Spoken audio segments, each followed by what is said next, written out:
Imagine walking into a hall where every stare tells you you're an intruder, where every whisper chips away at your worth, and where your greatest rival has rigged the game to watch you fall.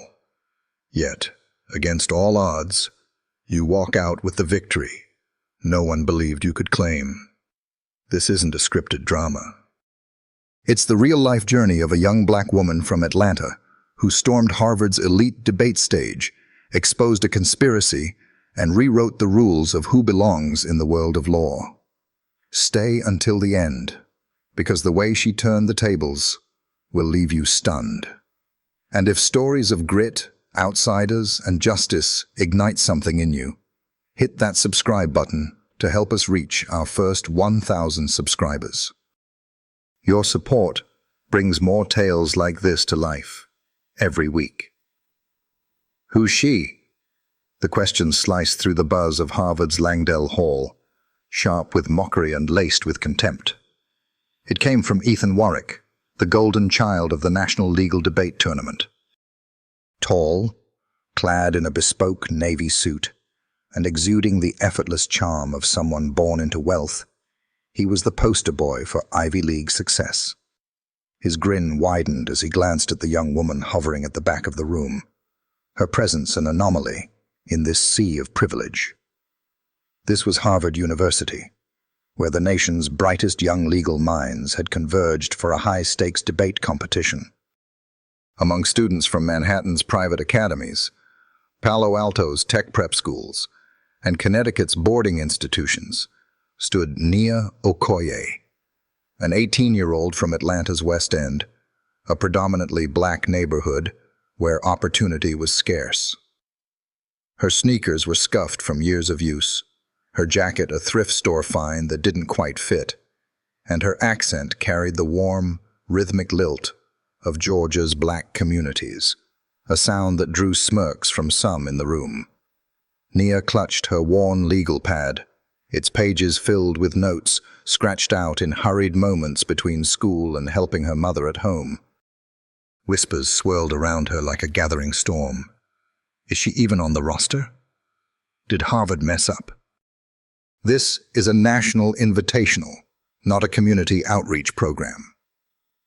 Nia heard every word, but her eyes remained fixed on the stage, where Professor Vivian Langston, the tournament's coordinator, stood sorting through papers. Professor Langston was a titan in legal academia, her reputation built on incisive critiques and a demeanor so formidable it could freeze a room.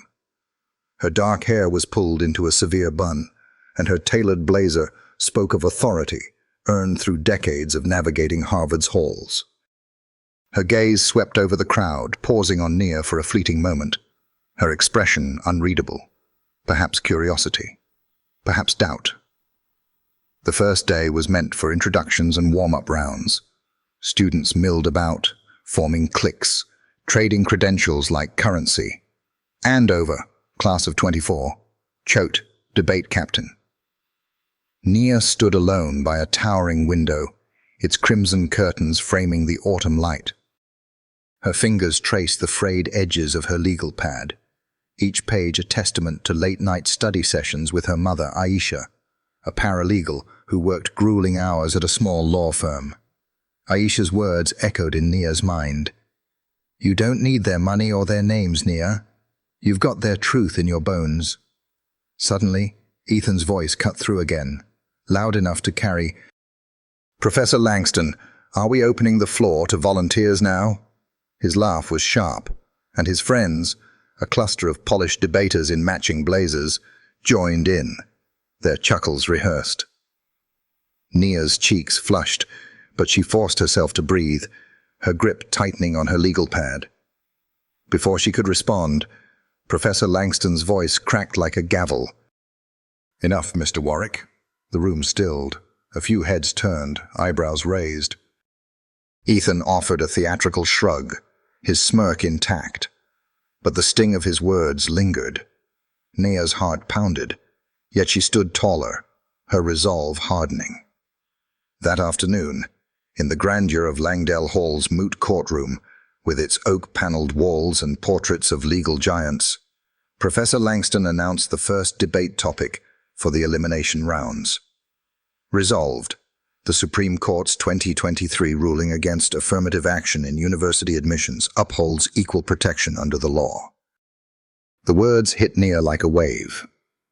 The Students for Fair Admissions versus Harvard case, decided 2 years prior, had overturned decades of precedent, banning race-based admissions and sparking fierce debate.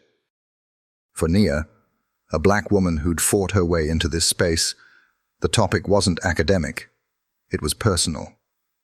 Her pen scratched furiously across her legal pad, jotting down case citations, statistics on educational disparities, and fragments of her own story. This debate wasn't just about winning. It was about claiming her right to stand in this room. After the briefing, students scattered into study groups, their voices a hum of confidence and camaraderie. No one approached Nia. She found a quiet corner in the law library, its shelves heavy with leather-bound tomes. Her battered laptop flickered as she dug into research. The SFFA vs. Harvard decision. Data on black student enrollment drops post-2023, and personal essays from minority students navigating elite spaces. Her phone buzzed, a text from Aisha. "Nia, you're their equal. Make them hear you." Nia's lips twitched into a small smile. She closed the message and dove back into her work, a quiet fire burning in her chest. The morning of the first elimination round dawned cold, with Harvard's campus draped in a gray mist. The moot courtroom felt like a legal battlefield, its high ceilings and stern portraits amplifying the tension. Nia lingered at the side entrance, watching as the audience filed in, students in crisp blazers, faculty in somber suits, and a few reporters from Boston's local papers, drawn by the tournament's prestige. Her name sat at the bottom of the speaker list, a slot reserved for those deemed afterthoughts. She smoothed her braids, adjusted her thrift store jacket, and stepped inside, her heart a steady drumbeat. Ethan Warwick, predictably, was first. He strode to the podium with the swagger of someone who owned the room. His speech was a masterclass in Polish, weaving grutta fee. Bollinger precedents, with anecdotes of his own merit-based rise. He paused for effect, earning nods and soft applause. The judges, a panel of Harvard law professors, scribbled notes, their faces betraying faint approval. The next speakers followed, their arguments honed by years in elite debate circuits. Nia listened, her mind cataloging their weaknesses, over-reliance on data, lack of human context. But as each speaker passed, her nerves tightened like a coiled spring. Then her name echoed through the hall. Next speaker, Nia Okoye, representing Atlanta Public Schools. A murmur rippled through the crowd, tinged with skepticism. Nia rose, her steps deliberate despite the weight of every stare. She passed rows of students whispering, some smirking, others waiting for her to stumble. Professor Langston sat at the judges' table, her gaze piercing. Nia set her legal pad on the podium, her fingers trembling only slightly. She adjusted the microphone, took a breath, and began. Her opening was soft but intentional. "Before I begin, I want to thank Harvard for this chance, even if some here think I don't deserve it." A gasp, then stifled laughter, broke the silence. Nia didn't pause. With measured clarity, she launched into her argument. She lacked Ethan's polished cadence, but her words carried a raw, unshakable conviction. She spoke of the SFFA versus Harvard ruling, how it ignored the structural barriers black students faced: underfunded schools, no access to test prep courses, families stretched thin by systemic inequities.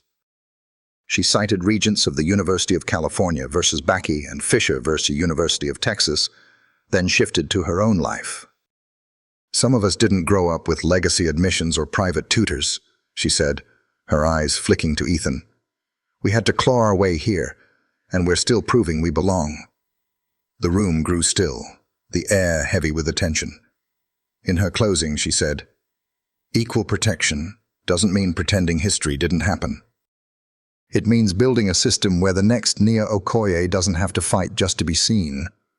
Her voice never wavered. As she stepped down, a hesitant applause began, growing stronger, more certain. It wasn't deafening, but it was real. Ethan's smirk flickered as she passed, his muttered "not bad" barely audible.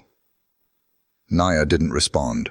She returned to her seat, shoulders squared, feeling the room shift ever so slightly.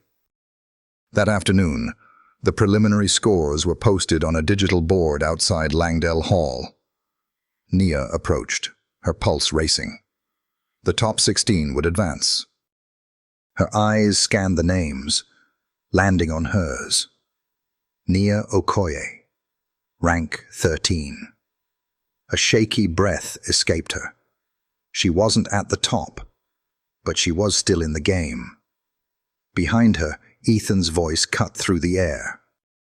"Well, would you look at that?" he said, flanked by his entourage. "Guess they're handing out participation points now." Nia ignored him, but the whispers followed. "She's from a public school? Must be a diversity pick." No way she beat out half the field. Her jaw clenched, but she kept walking, her mother's words steadying her. "Make them hear you."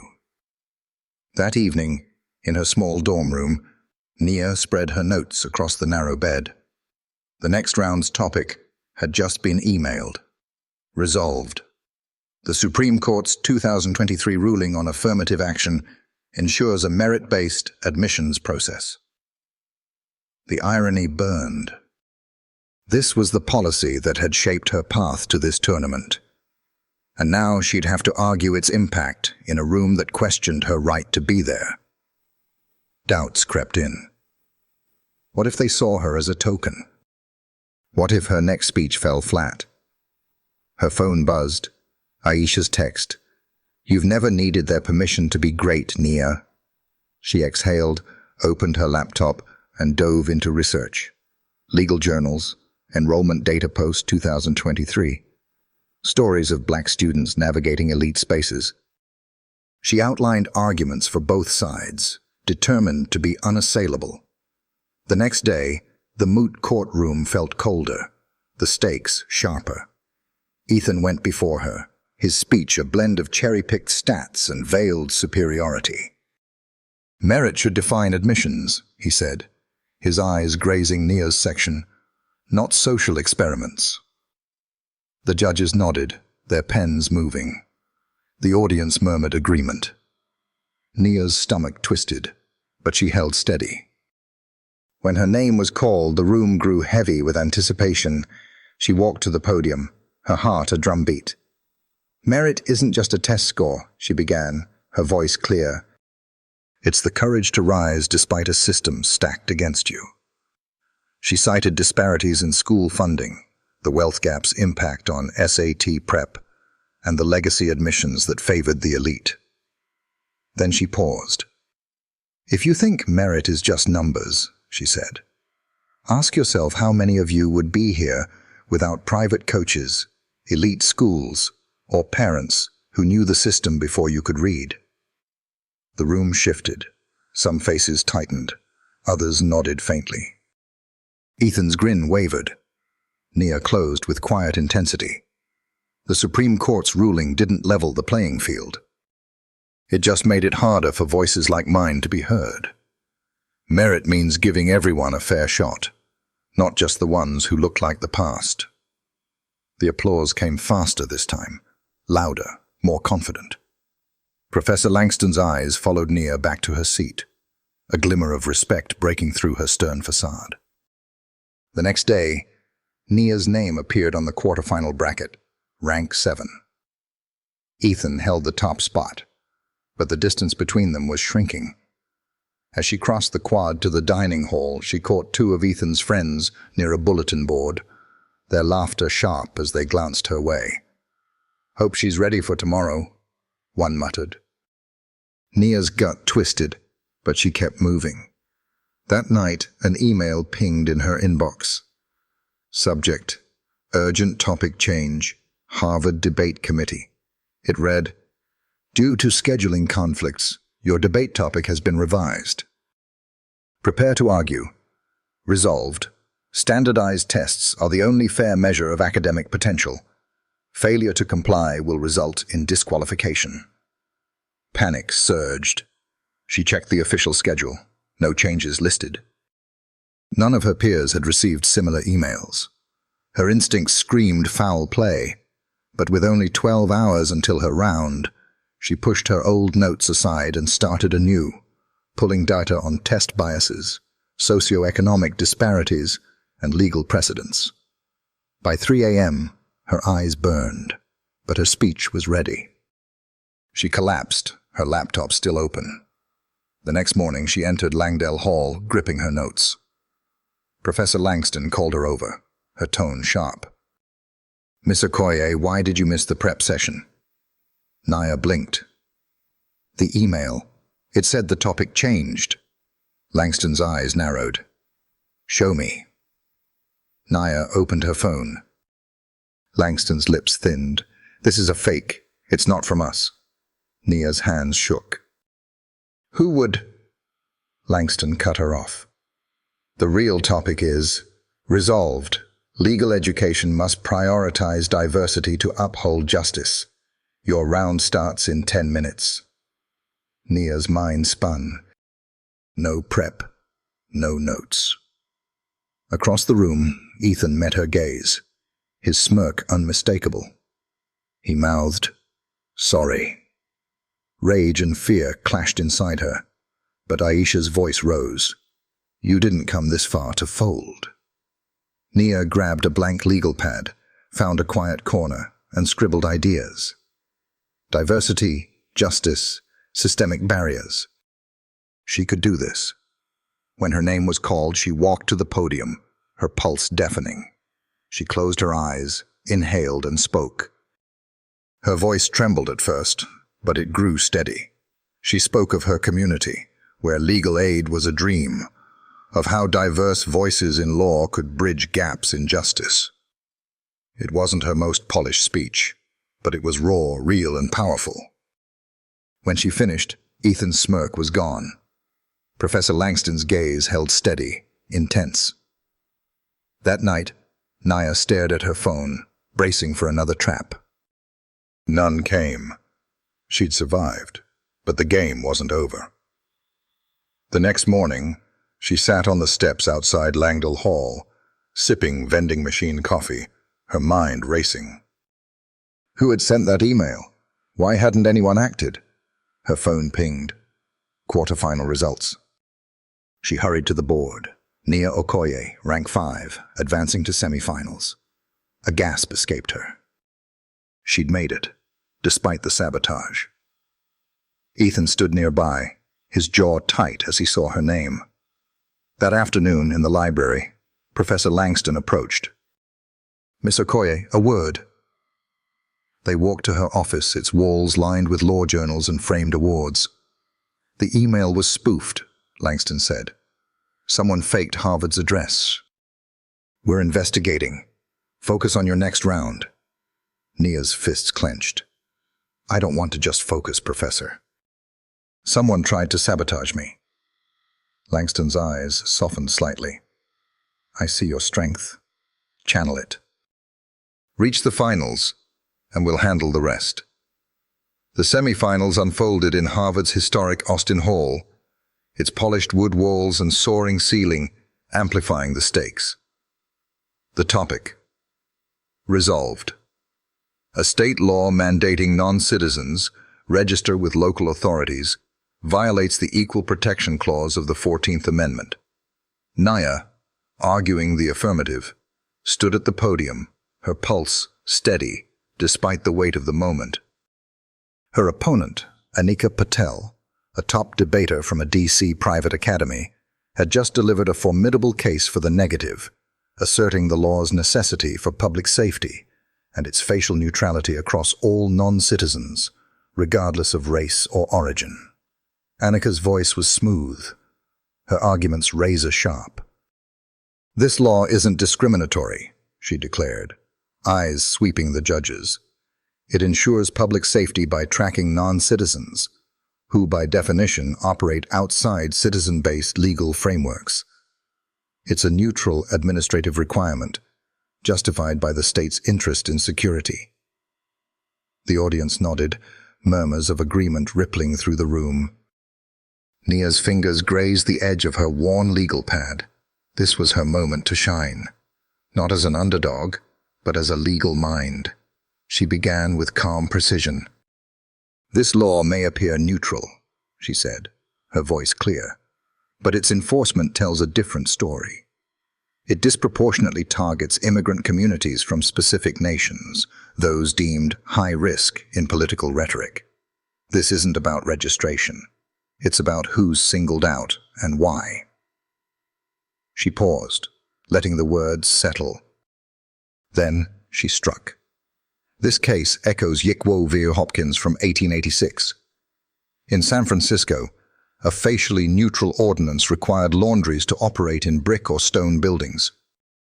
Yet it was enforced almost exclusively against Chinese-owned businesses who couldn't afford compliance. The Supreme Court ruled that even a neutral law violates equal protection if applied with discriminatory intent or effect.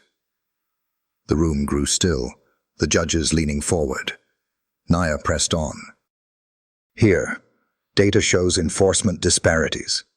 Immigrants from certain countries face arrests and fines at triple the rate of others. This isn't safety. It's selective targeting." Annika countered sharply. "Correlation isn't causation. Disparate outcomes don't prove discrimination. The law applies equally to all non-citizens." Nia was ready. The 14th Amendment isn't just about intent, it's about impact. In Washington v. Davis, 1976, the court clarified that a law with disproportionate impact can be unconstitutional unless it serves a compelling state interest and is narrowly tailored. This law fails both tests. There's no evidence registration enhances safety, and its broad sweep ensnares innocent people. She layered her argument with Plyler v. Doe, 1982, where the court upheld undocumented children's right to public education, noting that burdens on marginalized groups require strong justification. And in Graham Fraser Richardson, 1971, she added, "The court struck down state laws denying benefits to non-citizens, deeming such classifications suspect under strict scrutiny." Annika faltered, her rebuttal stumbling. Nia closed with fire. "Equal protection demands laws serve justice, not prejudice. This law's enforcement betrays its intent, failing the Constitution's promise." The applause was thunderous, Annika's confidence shaken. The judge's unanimous decision. Advancing to the finals, Nia Okoye. Professor Langston gave a subtle nod. Ethan, watching from the back, looked uneasy. The final round dawned cold, with heavy clouds over Harvard's campus. Langdale Hall was packed, students, faculty, national reporters drawn by the outsider versus elite narrative. Nia sat backstage, her legal pad worn but steady. Ethan paced, his entourage hyping him up. "She's got no chance," he said, loud enough for her to hear. Nia didn't flinch. Professor Langston approached. "This room wasn't built for you," she said softly, "but you've earned every inch of it." Nia nodded, her resolve steeling. The topic appeared. Resolved. Elite institutions undermine justice by prioritizing legacy over merit. The irony was thick. The moderator opened. Representing Harvard's Crimson Division, Ethan Warwick. Representing Atlanta Public Schools, Nia Okoye. The crowd roared, louder for Ethan. He went first, painting elite institutions as pillars of excellence, citing legal scholars and Harvard's history. His charisma was electric. Nia stepped forward, her nerves alive but controlled. "We are here to debate justice," she began, her voice clear. "But I'm proof that justice is often denied by the institutions we trust." She spoke of the fake email, not naming Ethan, but letting the implication hang. She cited the SFFA ver Harvard ruling, the wealth gap in legal education, and her own fight to be seen. "Justice isn't about protecting privilege," she said. "It's about dismantling the barriers that keep it out of reach." In cross-examination, Ethan pushed hard, questioning her data, interrupting her points. Nia held her ground. "You're dodging the resolution, Mr. Warwick," she said calmly. The audience stirred. In her rebuttal, she dismantled his argument. "If elite institutions were just, I wouldn't have had to fight sabotage to stand here." Ethan's confidence cracked, his response faltering. The room fell silent as the debate ended. Then applause erupted, loud and sustained. Nia stepped back, breathless. Ethan stared at the floor. Professor Langston's nod was unmistakable. Backstage, as they awaited the results, Nia sat quietly, Aisha's words looping. "You've never needed their permission." The moderator returned, envelope in hand. "The winner of the 2025 Harvard National Legal Debate Tournament is Nia Okoye." The room exploded. Some stood, others stared in shock. Ethan grabbed his bag and left without a word. Professor Langston shook Nia's hand. "You didn't just win," she said. "You changed the room." That night, on the steps outside Langdale Hall, Nia sat in the cool air. Professor Langston joined her. "We traced the email," she said. "Ethan Warwick. He's facing suspension. His debate career is done." Nia exhaled. "I didn't want it to end like this." Langston nodded. "You showed more grace than he deserved." Weeks later in Atlanta, Nia sat on her stoop, sipping iced tea. Aisha handed her a letter from Harvard, a pre-law summer program, full scholarship, with a note from Langston. "The law needs you." Nia smiled, her heart full. From outsider to trailblazer, she'd proven that voices like hers could reshape systems and break barriers. If this story moved you, if you believe grit and heart can triumph, give this video a thumbs up. Comment. Tell us where you're watching from. And hit that subscribe button to help us reach 1,000 subscribers. With your support, we'll keep sharing stories that prove it's not where you start, but how fiercely you speak.